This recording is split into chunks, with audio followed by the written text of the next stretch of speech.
Yeah, Easy TV is in your ear. So pay close attention. Relax, let me ease your mind. Sit back and recline, enjoy this ride. I'm about to get deep. You're now tuned in to Easy TV. Easy TV.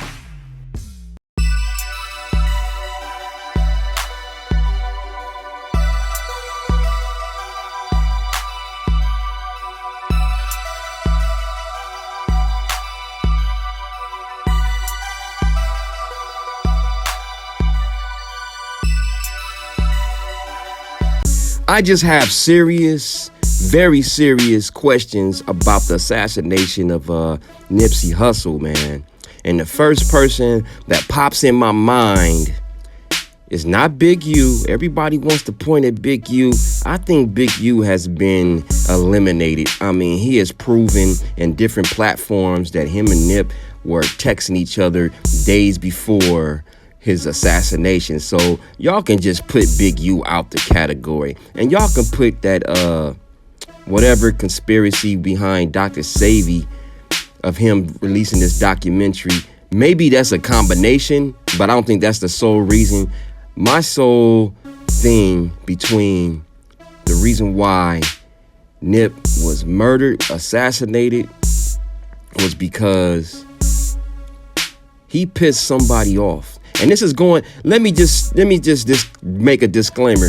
What I'm about to express is not actual convicted court facts. These are not court facts. These are just my opinions of what my spirit is telling me.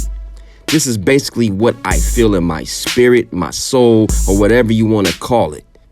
I just feel that this is what happened. This is what my spirit is telling me, man.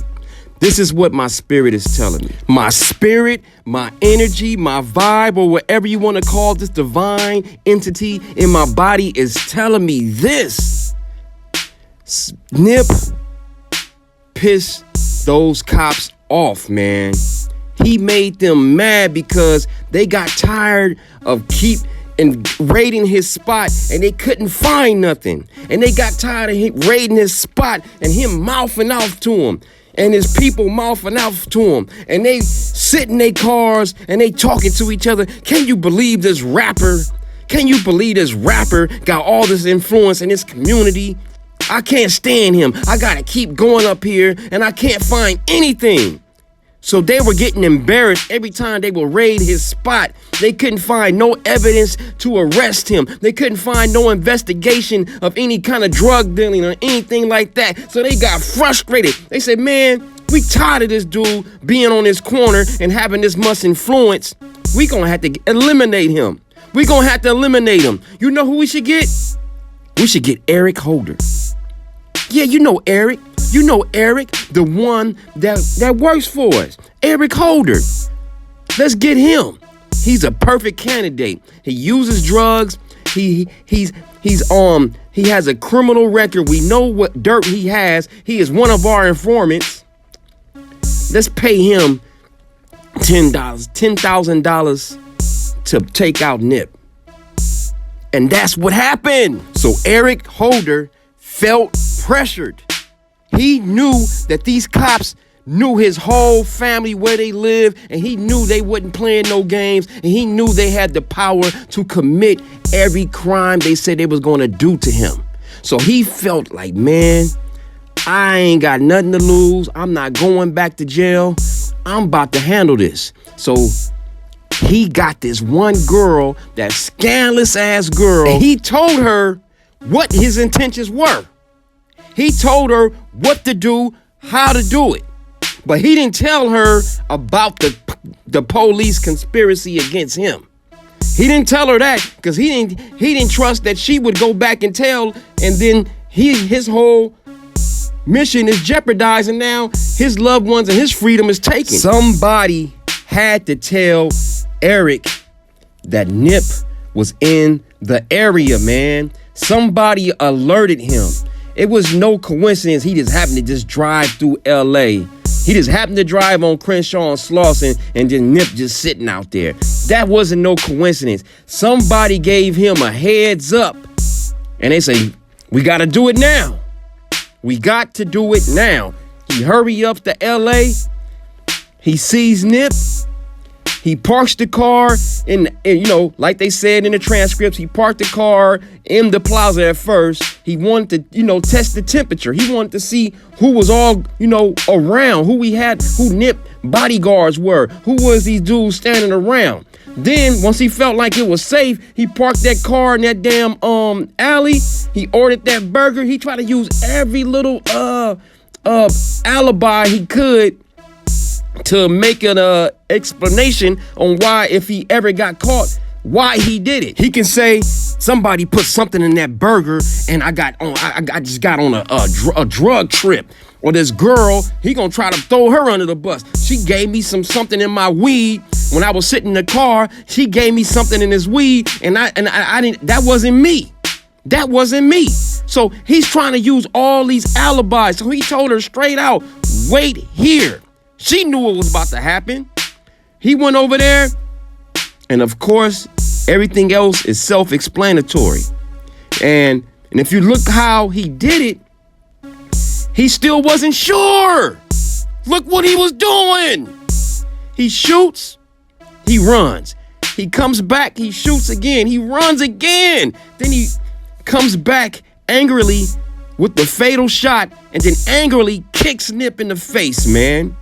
And runs off. He jumps in the car with this girl. He tells her to gun it. They take off. Dude.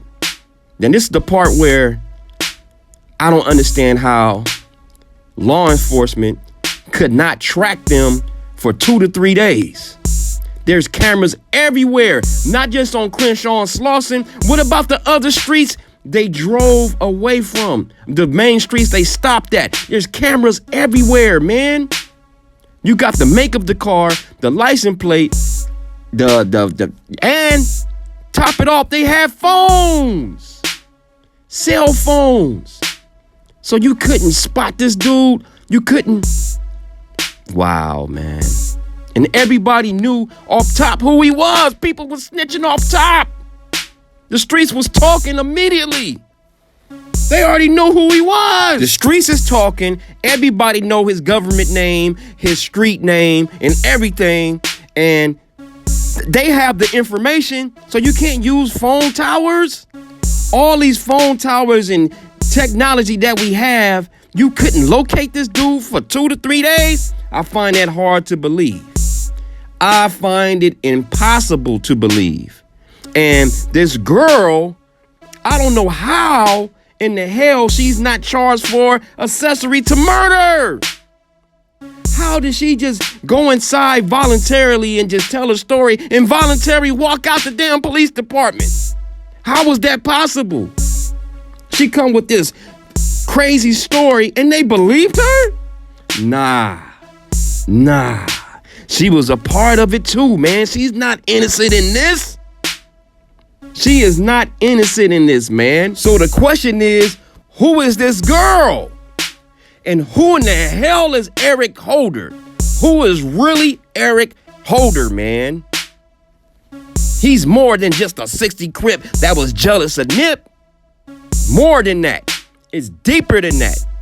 And who were those cops as we see on these videos of Nip places getting raided? Who are they? Do they have any connection to Eric Holder? Do they have, man, they gotta go deep into this rabbit hole. Let's go deeper into this rabbit hole, man. It's deeper than what y'all think. It's not just 1 + 1. There's some damn trigonometry going on here. The majority of y'all are fooled and you're in denial and you won't accept that our own government has always sent infiltrators in our community, sent infiltrators in our group and organizations. Let's go through the history. Yes, we can go to the COINTELPRO with Martin Luther King, Malcolm X, our brother Fred Hampton, and the Black Panther Party, and all these different members and all these different other organizations that was infiltrated. Let's go to the current history. And this is like maybe like the 80s. I know out here in LA, they would have undercover cops crossing out other gangs and starting beef. Man, y'all, this is deeper than what you think. Open your mind.